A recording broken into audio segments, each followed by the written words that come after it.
listeners and viewers, with the hope that you all are feeling well. So today we are going to start our next chapter of class 9 chemistry, that is structure of atoms. इस सबक में हम लोगों ने atoms के बारे में full detail से डिस्कस करेंगे कि एटम के जो 3 सब पार्टिकल्स हैं, इलेक्ट्रॉन, प्रोटॉन एंड न्यूट्रॉन, उनको किन किन साइंटिस्ट ने डिस्कवर किया था, how were they discovered. Last first unit में सिर्फ हम लोगों ने बेसिक फंडामेंटल पढ़ा था कि atom is the basic building block of matter. Yes dear listeners, ये तो है, there is no line that, but यहाँ पर हम लोग पढ़ेंगे कि उनके सब पार्टिकल्स को किन किन साइंटिस्ट का रोल है. So let's start. जैसे मैंने लास्ट चैप्टर में आप लोगों को इंट्रोडक्शन दी थी कि the atom word is not English word, ये एक ग्रीक वर्ड से लिया गया है. इट मींस एटोमोस, जिसका मतलब है इनडिविजिबल. और इसके पीछे कौन सा साइंटिस्ट था? There was a Greek philosopher, sorry not scientist, he was a Greek philosopher. His name was Democritus. उसने 400 BC यानी बिफोर क्राइस्ट, जो टाइम पीरियड था बिफोर क्राइस्ट, वहां पर उसने इस प्रोसेस को या इस वर्ड को इसने डिस्कवर कर लिया था एटम के बारे में. लेकिन फिर बाद में बहुत सारे एक्सपेरिमेंट्स हो गए, या फॉर एग्जांपल फर्दर रिसर्च के बाद हमें ये मालूम हो गया कि atom is not an indivisible particle. Atom को हम लोग फर्दर और भी तकसीम कर सकते हैं स्मॉल सब एटॉमिक पार्टिकल्स से, जिसके नाम है electron, proton and neutron. Now आज का जो टॉपिक है, we will discuss in 3 structures के बारे में जो एटम्स के 3 मेन सब पार्टिकल्स है, electron, proton and neutron. How were they discovered and who discovered them. तो इसके पीछे there are many theories and experiments of atomic structure. बहुत सारे साइंटिस्ट ने इन 3 स्ट्रक्चर्स के बारे में या इन 3 पार्टिकल्स के बारे में उन्होंने बहुत सारे थ्योरीज प्रेजेंट कर लिए. लेकिन यहाँ पर we will discuss only the 3 successful theories. जो 3 सक्सेसफुल थ्योरीज थे, सिर्फ हम लोग उन्हीं को ही डिस्कवर करेंगे या डिस्कस करेंगे. सो फर्स्ट ऑफ ऑल अभी आते हैं डिस्कवरी ऑफ इलेक्ट्रॉन. इलेक्ट्रॉन जो एटम का सबसे पहला पार्टिकल है, जो एटम के राउंड इर्द गिर्द क्या करता है, रिवॉल्व करता है around the shell of atom. इसको डिस्कवर किया था विलियम क्रुक ने. He was a British scientist. Okay, ये उसकी एज है, from date of birth to date of death. Okay, 1832 में इसकी बर्थ हुई थी, टिल 1919 उसकी ये ही वाज अलाइव. ओके, तो उसने क्या किया? सबसे पहले डियर लिस्टर्स, आप लोगों ने यहाँ पर एक diagram you are seeing me that जो मैंने बनाया है, इसको बोलते हैं कैथोड रे ट्यूब. सारे पार्टिकल्स इसी में ही डिस्कवर हो गए थे. इसको आप लोगों ने समझना है कि कैथोड रे ट्यूब है, ये बना है बिल्कुल ग्लास के साथ. Okay, it's the kind of, it is made up of glass. यहाँ पर हाई वोल्टेज करंट फ्लो करती है. ओके, हाई वोल्टेज करंट, ठीक है. लेकिन विलियम क्रुक ने एक चीज यहाँ पर ऑब्जर्व की. ओके, जब उसने इलेक्ट्रॉन को डिस्कवर नहीं किया था, ही ऑब्जर्व समथिंग.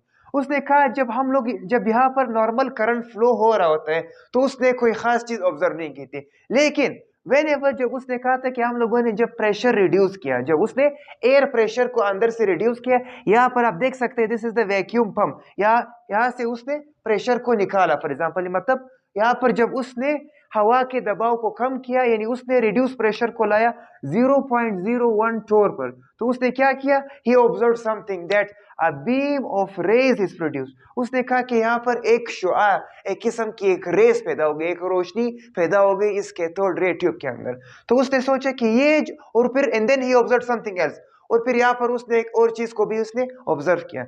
ही ऑब्जर्व कि ये जो रेस पैदा हो गया, they were travelling from cathode to anode, यानी उसके जो डायरेक्शन था वो कैथोड से एनोड की तरफ था. ओके, तो फिर इसीलिए उसने इस रेस को नाम दिया कैथोड रेस. ओके, ये तो हो गए, this were the rays were discovered. Next हमारे पास आता है उसने प्रोड्यूस ना. अभी वो प्रूव करना चाह रहे हैं कि आर दीज रेज रियल, क्या वाकई में ये जो रोशनी के शुआए हैं क्या वो सच्ची है या फॉर एग्जांपल ये फेक है. तो उसने क्या किया, यहाँ पर आप देख सकते हैं इस तरह फ्लाई व्हील की तरह मीका एक पार्टिकल होता है, ठीक है. उसने यहाँ पर जहां पर रेस फ्लो कर रही है, ही प्लेस द मीका पार्टिकल, यहाँ पर उसने मीका पार्टिकल प्लेस कर दिया.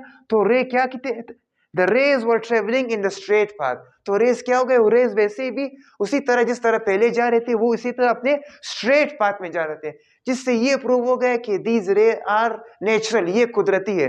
दूसरे तौर पर उसने क्या किया, उसने यहाँ पर इलेक्ट्रिक एंड मैग्नेटिक फील्ड्स रख दिए, मतलब इसने बिजली का और मैग्नेटिक फील्ड भी इसने यहाँ पर बना दिया कि वो प्रूव कर रहे हैं कि what will be the behaviour of the rays, कि इन फील्ड्स के नतीजे में इन रेज का क्या असर होगा. तो whenever he place the electric and magnetic fields in the cathode ray tube, उसने ऑब्जर्व किया कि they cast a sharp shadow, okay, यानी उसने क्या ऑब्जर्व किया कि जब हम लोग उसके रास्ते में कुछ रख लेते हैं तो वो जो रेज होते हैं वो एक साया बना लेते हैं, जिसका मतलब कि they always travel in the straight path. तो इसने उसमें ये प्रूव किया, ओके। सो दूसरी बात क्या है, जब उसने इलेक्ट्रिक और मैग्नेटिक फील्ड यहाँ पर प्लेस कर दिए, it prove that the rays move toward the positive plate, okay. वो क्या हो गए रेज जो थे वो प्लस प्लेट की तरफ हरकत करने लग गए, ओके। तो इससे ये पैदा हो गया, द रिजल्ट के कैथोड रेज है माइनस चार्ज, ओके। और इन कैथोड रेज को जो हम लोगों ने लास्ट में वो इस कंक्लूजन पर पहुंच गया कि जो कैथोड रेज यहाँ पर बने थे उनमें माइनस चार्ज होता है, and he name the rays electrons, okay. और फिर उसने जी जे स्टोनी ने इनका नाम रख दिया electron. They were discovered by William Crook. Electron को विलियम क्रुक ने डिस्कवर कर लिया था, लेकिन उसने उसका नाम नहीं रखा था, उसने उसको कैथोड रेज बोल रहा था कि ये वो रेज है जो कैथोड से एनोड की तरफ फ्लो करते हैं, okay, and they are minus charge. Why? Because जब हम लोगों ने उनको इलेक्ट्रिक या मैग्नेटिक फील्ड उसके सामने रख दिया तो क्या हो गया, वो पॉजिटिव प्लेट की तरफ मूव करने लगे। आखिर में इन रेज का नाम जी जे स्टोनी ने इनको इलेक्ट्रॉन्स के नाम से बुला दिया, and he made the name electron, जो फिर आज तक हम लोग इसको इलेक्ट्रॉन के नाम से पुकारते आ रहे हैं। नेक्स्ट हमारे पास आता है डिस्कवरी ऑफ प्रोटॉन।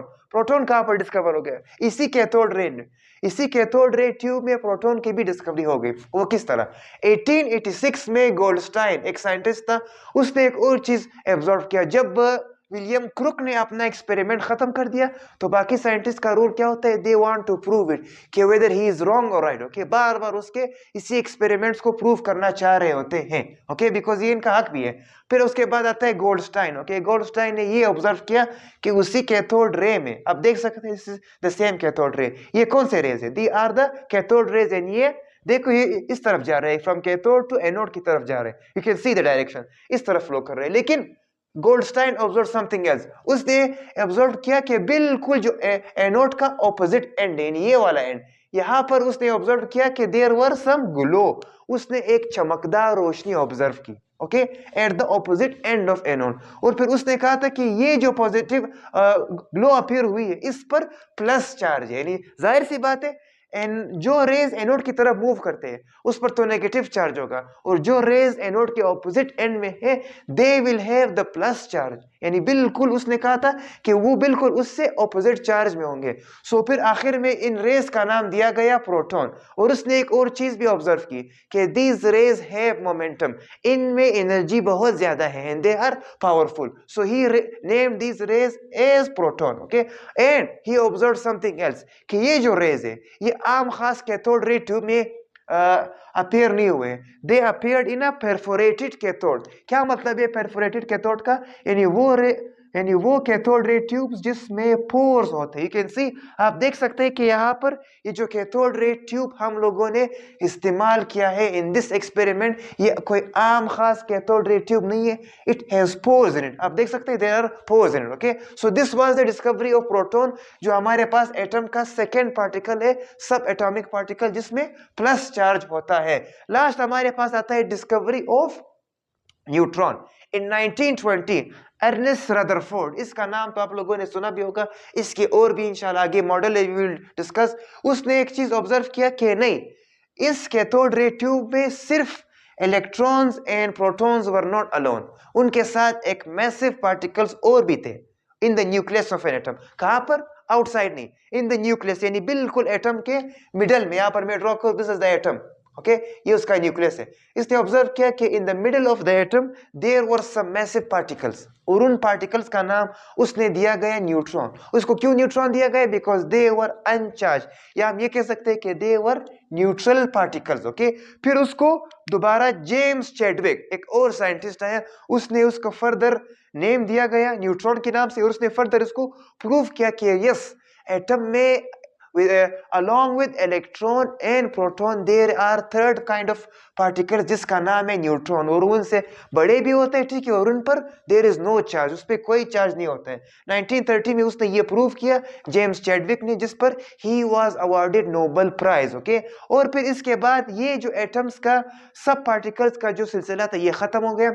सब साइंटिस्ट को यानी ये प्रूव हो गया बाय थ्रू दीज 3 एक्सपेरिमेंट्स के एटम जो है वो इनडिविजिबल सॉरी वो और भी फर्दर तकसीम हो सकता है। ओके, वो इनडिविजिबल है, इट इज नॉट इंडिविजिबल, सो इसकी वजह से इसके 3 और पार्टिकल्स है, electron, proton and neutron. So all the basic fundamental particles of atom were discovered in 3 experiments के आखिर में एटम के जितने भी सब एटॉमिक पार्टिकल्स थे वो डिस्कवर हो गए थे। और आखिर में इसके बाद अब साइंटिस्ट क्या कर रहे हैं, they want to try it, explain it, अब वो इसको और फर्दर एक्सप्लेन करेंगे बाय देयर मॉडल्स। अब नेक्स्ट लेक्चर जो हमारा होगा it will be about the models of atom, जिसमें हम लोग पढ़ेंगे रदरफोर्ड का एटॉमिक मॉडल एंड बोर्स का एटॉमिक मॉडल और उसके डिफेक्ट्स वगैरह के उनमें क्या खामियां हैं इन देयर यूजफुल पॉइंट्स। तो आज का जो हमारा टॉपिक था फर्स्ट लेक्चर एटम्स के बारे में, कि इस तरह वेरी सिंपल टॉपिक था कि एटम के जो 3 सब एटॉमिक पार्टिकल्स है उसकी डिस्कवरी हम लोगों ने यहाँ पर खत्म कर दी। ओके,